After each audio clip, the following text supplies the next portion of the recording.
Hi there. Welcome to the Glam Reaper podcast. I'm your host, Jennifer Muldowney, aka the Glam Reaper.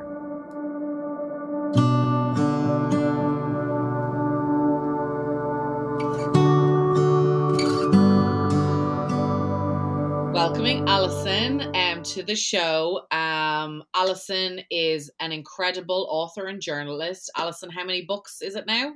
Oh, you are so sweet. I've written 4 and I'm working on number 5. Oh my God. I mean, as a writer myself, I know the heartache and the strength it takes to write each of these books.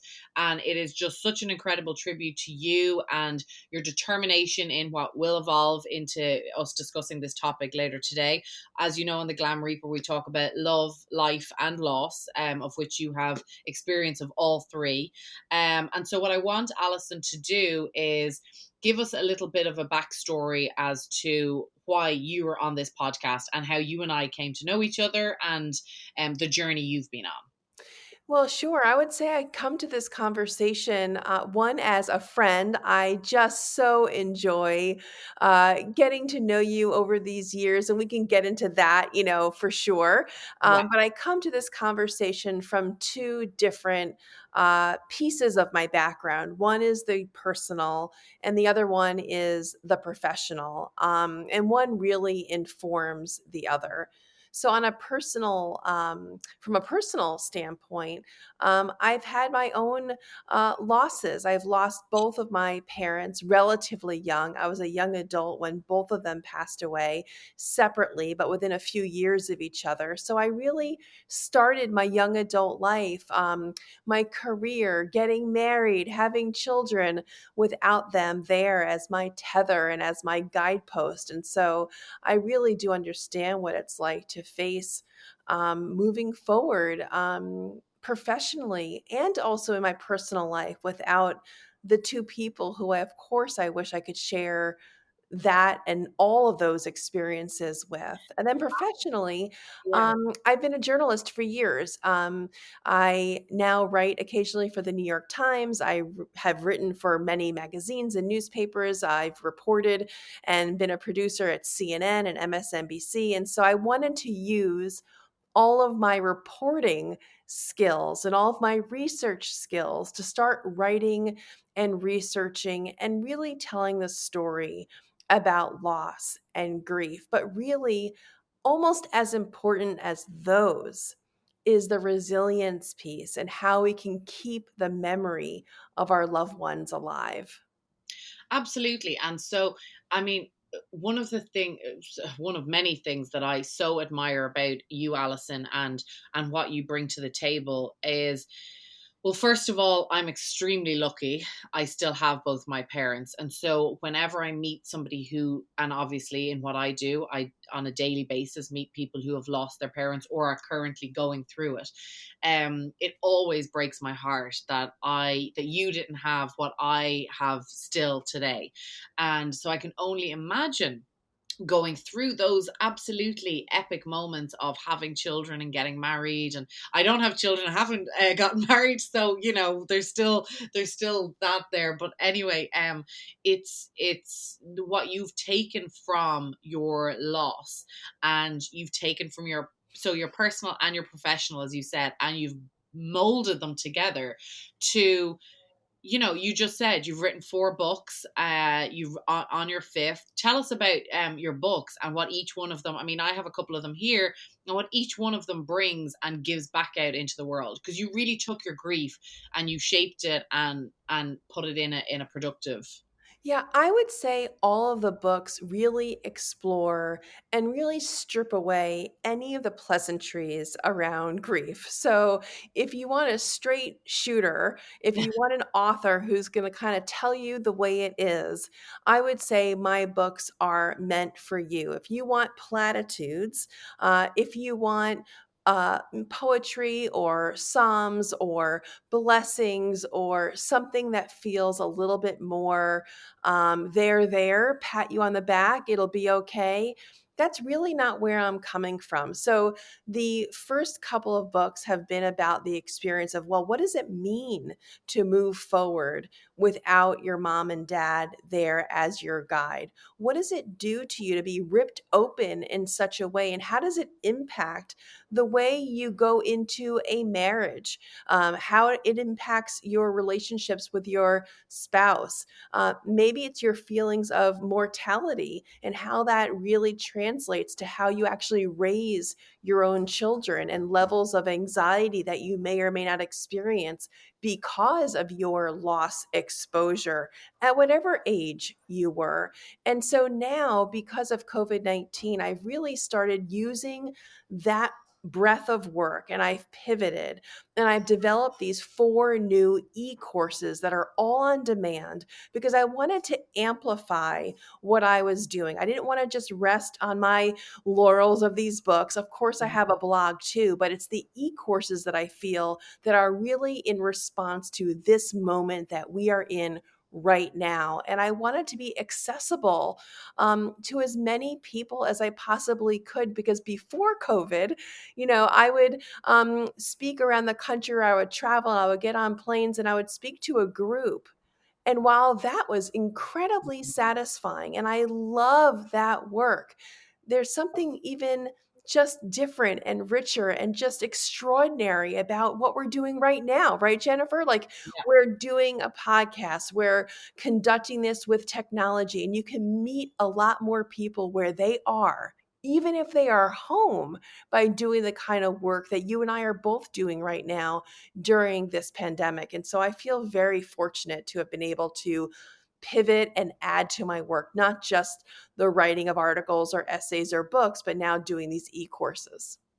Yeah, it's you actually hit on an incredible topic there, and one that I've actually had with other guests, which is for the subject that we're talking about, whether it's funerals, loss, death, grief, whatever in that particular realm and that part of what we're talking about today, it's fascinating because the Zooms, the Google Meets, the e-courses, the FaceTimes, the different technology we're using, I actually feel in a weird way is allowing people, as you just said, to meet them where they're at, which in when I've been interviewed, that's one of my skill sets as a memorial planner is when I walk in to meet a family, I'm not going to wear a solemn, Adam's family sort of, for kind of a, I'm so sorry for your loss and speak in a tone. Yeah. That's not what I bring to the party as such. It's, I meet them where they're at. Do they want to have a bit of humor? Do they want to talk about mom and dad and the romance that they had? Do they want to, what do they want? Like, you have to meet them where they're at. And that's the compassion in the job. And so, what's interesting about COVID 19, and you literally just hit it on the head, was that we can meet people where they're at in their own time. So, I'm talking from my home here in Queens, in New York, to your home in New York. I've got an iced coffee beside me. I have my comfy tracksuit bottoms on. I'm not going to lie. I have a lovely cardigan. But all of that wouldn't be possible. Now you and I are professionally having this conversation, right? And so that's fine. But when you're talking about grief and therapy and all of these things, honestly, comfort is a huge part of it, and making sure you feel safe and trusted and in an environment that is trusting. So having on your pajamas or having your favorite mug of hot chocolate or coffee can sometimes make that better. We had one guest who she trained to be a death doula in COVID 19. And while she wasn't, it was something she always wanted to do, she said that she actually felt 20 times more safe and happy to do it because she was able to do it from her home and didn't have to travel to New Jersey. She had a thing against New Jersey anyway, so that was the whole thing. But it was more comfortable for her. It was more, she probably brought more to the table, I think, probably because she was able to show up in her way. And I think that's key. The courses that you're doing, describe to me a little bit about them as to what's going on with them or what. And obviously, we're going to put all your information so that people can have access to it. AllisonGilbert.com. But yeah, tell us a little bit about the courses and what people would expect from them. Well, you were just talking about how, as we're saying goodbye, is so different these days. And what you do, Jennifer, is meet families where they are. One of the courses, what really put me in the direction of developing these on demand courses, and if people want to find out more about them, that's AllisonGilbert.com/courses.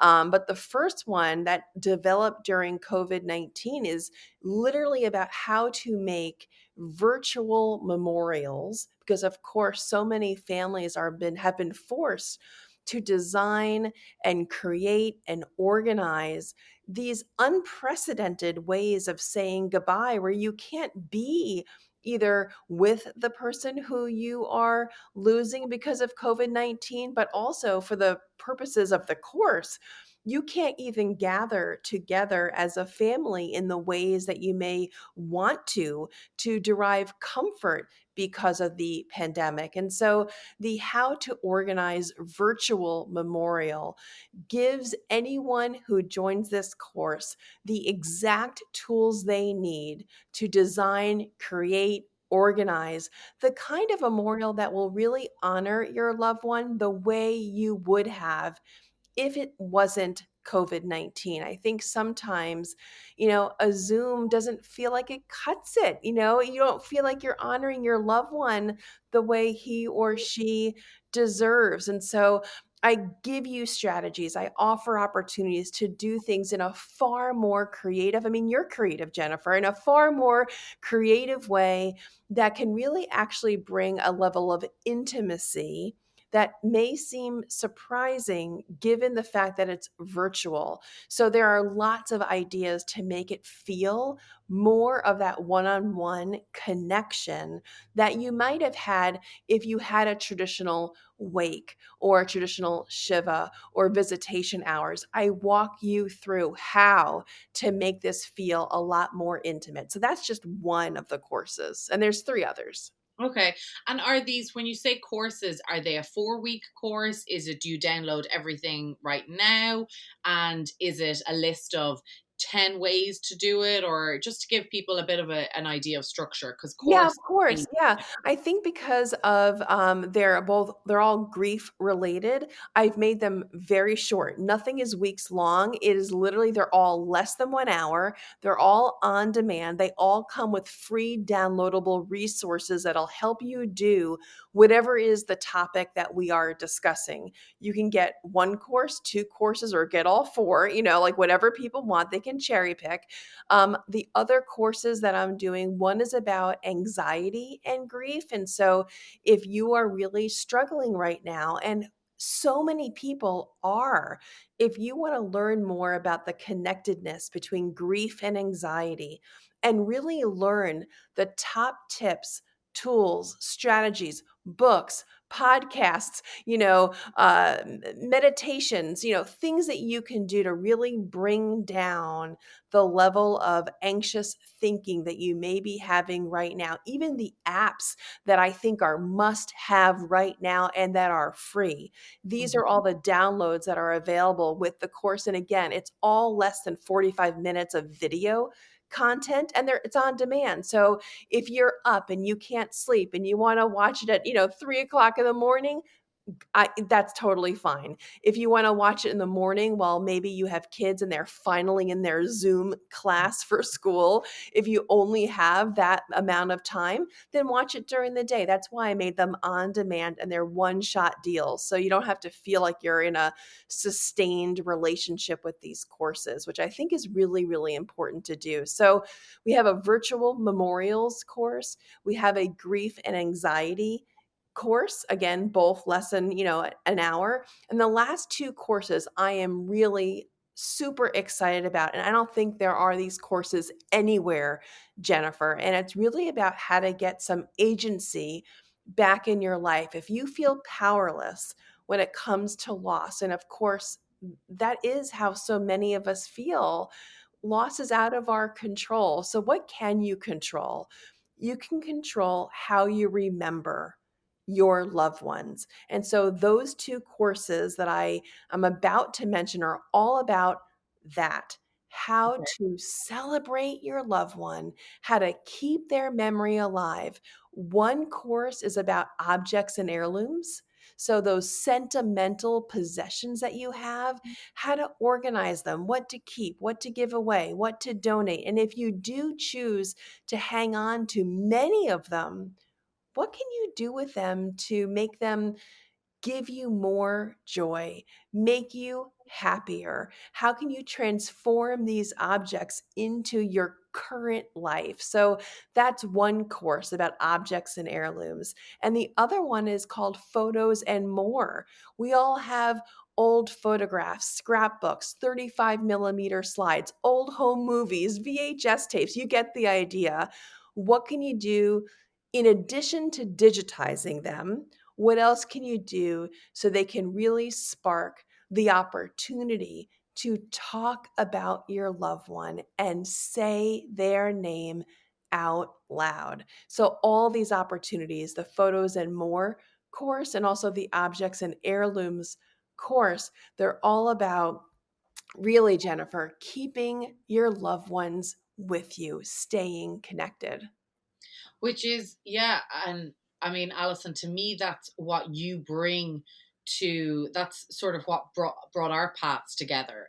You're like, I was just laughing there because you actually hit what I was going to say. You're like the renowned Marie Kondo, but for loss objects, for grief and for Yeah, I memory. love her. I love Marie Kondo. Oh my god, she is so fantastic, and I love that. I'm the Marie Kondo of Yeah. grief and loss. I love it. Thank you. I'm gonna quote you.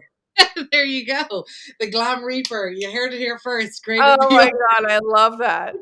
But it's true because and I regularly will get asked sort of, well, what do I do with their photos, or I have so much stuff. And I've been privy to be in incredible homes. As you know, I work with the funeral home on the Upper East Side, and so I've been in some of the most magnificent homes, and the amount of stuff that they have, and it's just sitting around, and it is a difficult thing to ask families to go through their mother or their father's stuff. Let's just call it what it is, stuff. We all have so much stuff, and while Marie Kondo's telling us while we're alive to keep the objects that bring us joy, Allison Gilbert is saying, well, once we've passed on, also what brings us joy, because either way, and we are going to have a feng shui expert on the podcast, which I'm super excited about, because all of that, whether you believe it or not, I do believe all our objects in our home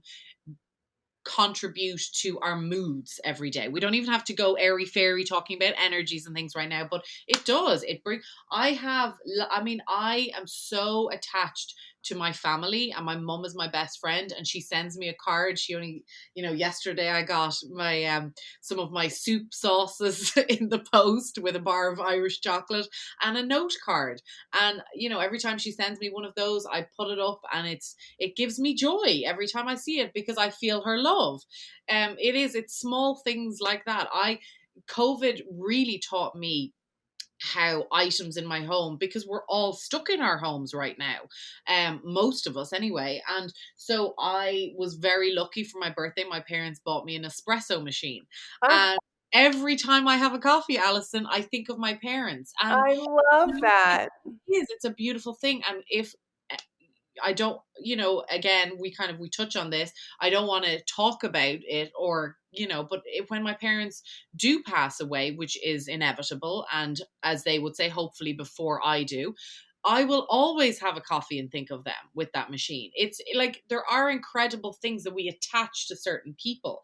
And I know this from my cremation jewelry line, that one of the resounding testimonials I get on a regular basis is that it's not for everybody, but having some of our loved ones ashes around our neck or on our physical being can help us move through difficult times, just make them feel their presence felt. I mean, I have one of your books, the past and present book, that goes into all of this. And so I know that was how we sort of our paths crossed, and I think it's incredible. I mean, the Marie Kondo of memory, but it's something that you're renowned for, and you've really carved yourself a space in that. It's incredible, and it's something that I don't think people think about. Like, as a memorial planner, that's not a funeral director. I also know that I'm something people don't know and don't necessarily understand. And a death doula is something people don't necessarily know about and understand. And what I want to do with this podcast is open up this whole area of life, love, and loss, that there is so much and so many beautiful, caring souls out there that have created these spaces to help us grieve more, love more, and live our life more. Like, fully, really, that's what this is all about. And so I don't know what it's like to be you. I don't know what it was like to lose your mother or your father. And I don't know what it's like to wake up every morning and see items around your home that remind you of them. Each person grieves completely differently. And I think what you do is you give people that space to figure that out for themselves and really connect with objects in their environment and attach to it in a nice, healthy, moving forward way.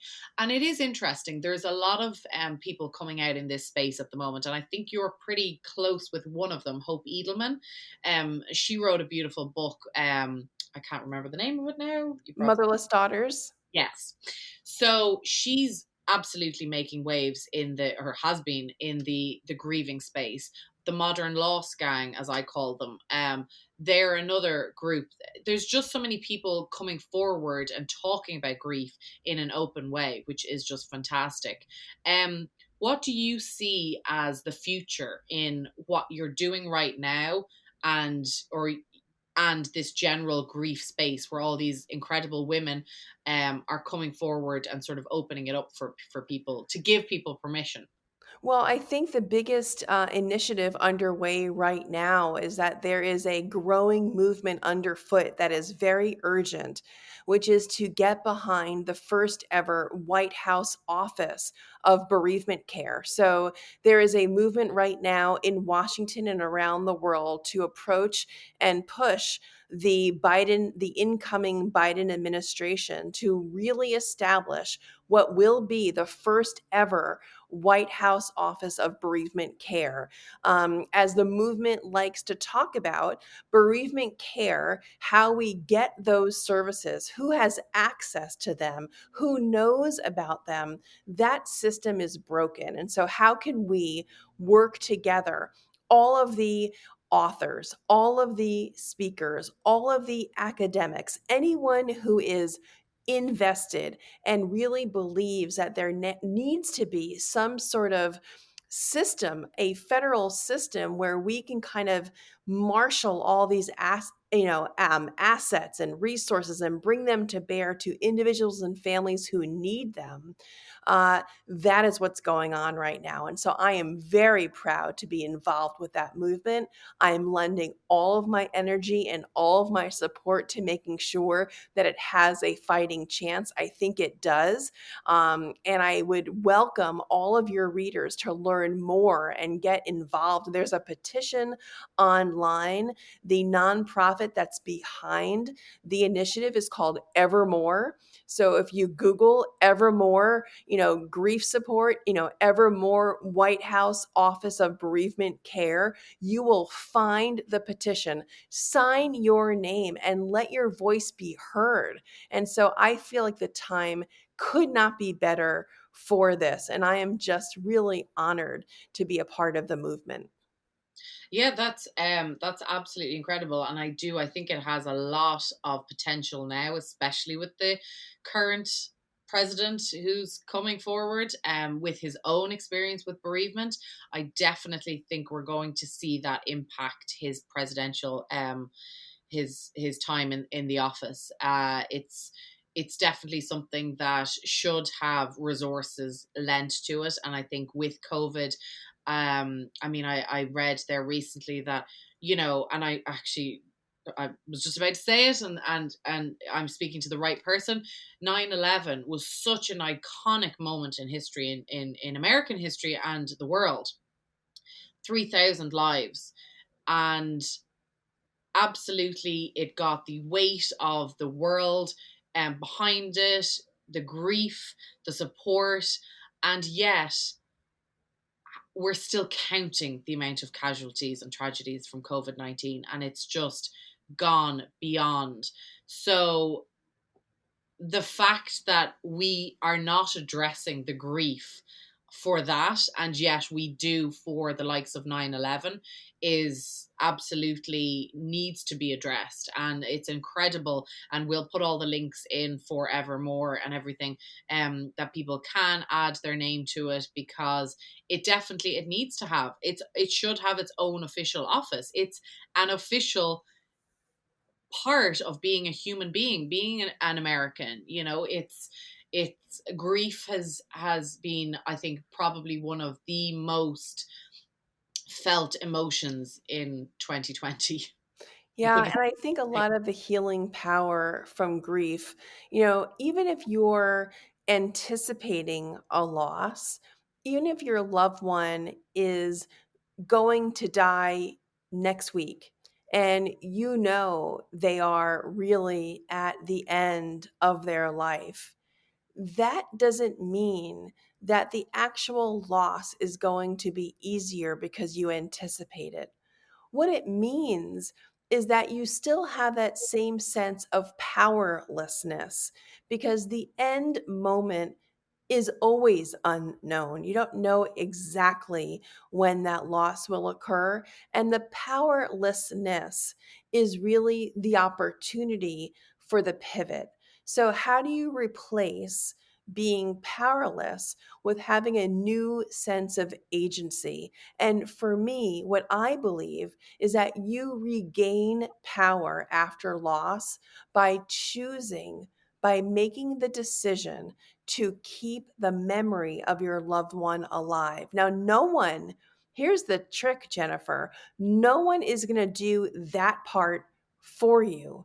When loss is new, and when you encounter, let's say, a funeral director or anyone else in your life who may want to support you in your time of loss, in that moment, you're kind of allowed to be passive.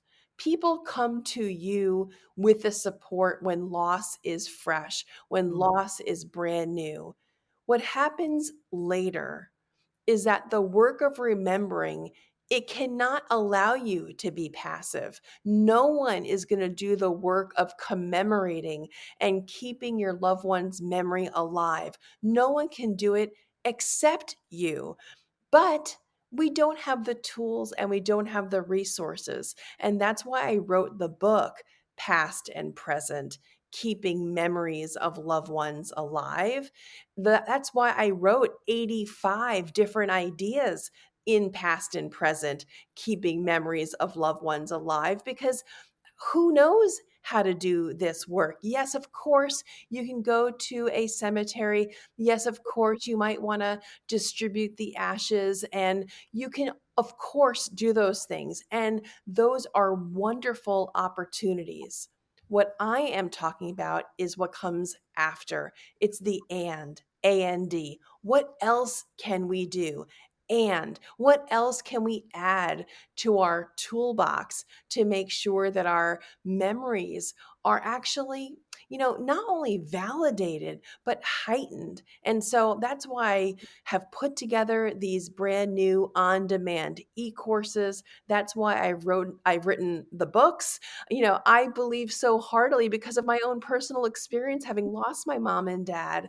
I want my kids to know who their maternal grandparents are, and I say are, by the way, with great intention also. Just because my parents are gone doesn't mean they have stopped being my children's maternal grandparents. And so I work very hard to make sure that my children have a relationship and know about the maternal grandparents they never got to meet.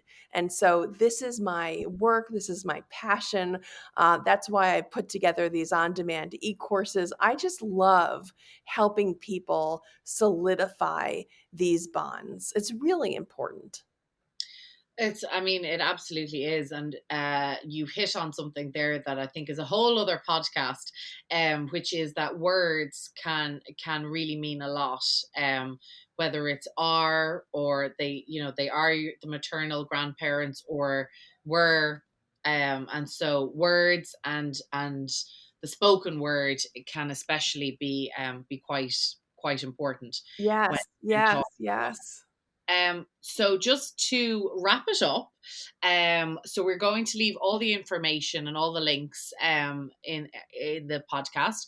But what I want is, if possible, I don't know if you can, but from maybe give us maybe two things that you think are essential to a virtual memorial, and maybe two things that you are essential to maybe keeping memories alive. Or even if it's not essential, because they're probably all essential depending on who you are, maybe two of your favorite virtual memorial things, and two your favorite ways to keep memories alive. Okay, if I don't remember everything, then I'll do my best. So, number Okay. 1 with virtual memorial is that you don't just get one bite at the apple. Don't think that because you have one virtual memorial, if you can't get it done the way you want it done, it doesn't mean you're one and done. You can have part A now, meaning virtual memorial now, that kind of serves this moment. But then you have the opportunity for plan B, which is to do something again after COVID 19 in person. So that's number one. Take away the pressure. And then, in terms of your other comment, which is like a great way to remember a loved one, I would just say this. This is completely free and especially relevant if you have kids. We mentioned that I have kids before, so I'm kind of in that frame of mind. When I talk to my children about their grandparents, my parents, I never say, as far as I can help it, my mom or my dad. I try really hard to orient the conversation around them. So I say your grandma or your grandpa. This little phrasing shift helps my children have a relationship independent of me with their grandparents, because children learn when the stories revolve around them. And that's not a slight to any child. It's just they want to know, why is it important to them? So your grandma, your grandpa, that's free. It's just word choice. And so those are my top two recommendations right now for the e-course about virtual memorials, which we were talking about earlier. I have three others. Please check them out at AllisonGilbert.com courses/courses. I would love to see you there. And again, just a change of words, your grandma, your grandpa, keep that in mind. I think it's a great and obviously 100% free opportunity.